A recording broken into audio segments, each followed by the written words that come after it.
I had to wait until I became a man of a certain age before I understood that this was a drama on life's stage. Though life has given me plenty of time in which to change my regret, sometimes it takes a minute to fall in love, but a lifetime to forget.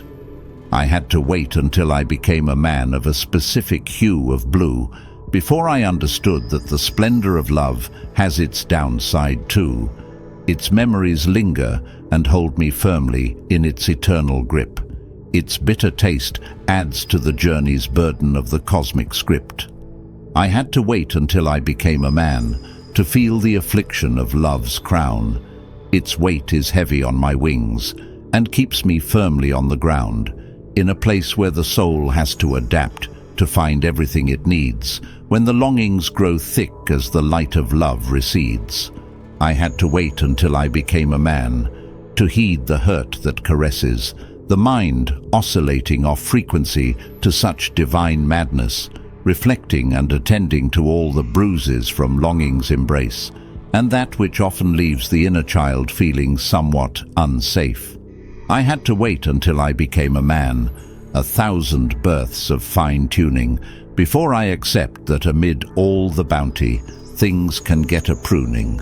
Though life has given me plenty of time in which to change my regret, sometimes it takes a minute to fall in love, but a lifetime to forget.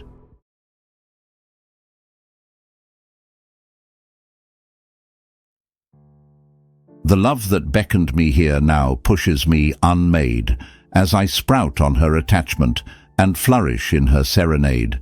For love is the unyielding subsistence of the stirring soul that glides within our being and drifts into our beating hearts, as it always has done and always will until we shall depart.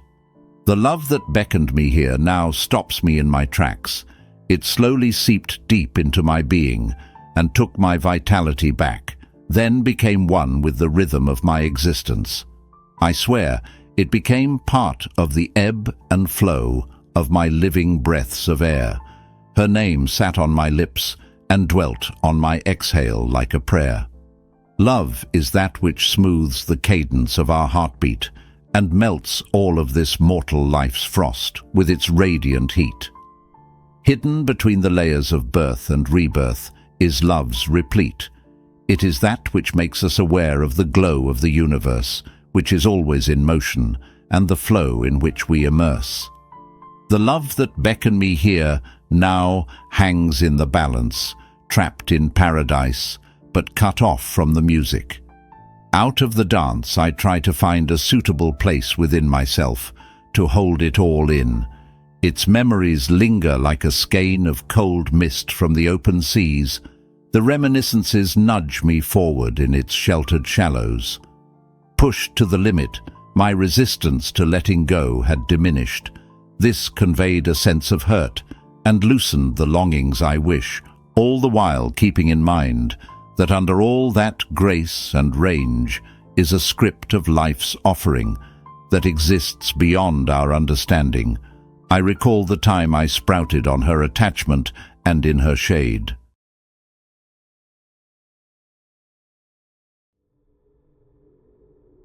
Everyone has to look out for their survival in the universe, but not everyone, it seems, can do it by themselves. Solitude and I found each other when love walked out the door.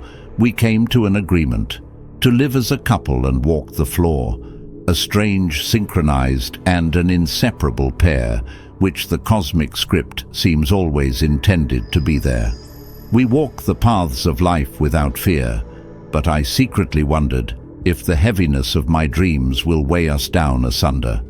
My thoughts rock back and forth in the current of reminiscences, my heart dressed in a costume of camouflage satisfaction, as my soul grabs blindly at nothing and comes up empty. Only the despair in my eyes betrays the longings of plenty.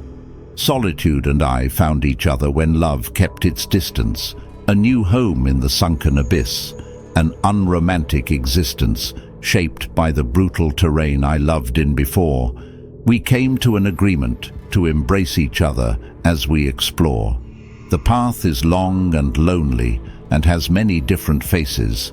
The memories of love became the provisions of the journey and places, an existence in which both pain and pleasure balance each other out.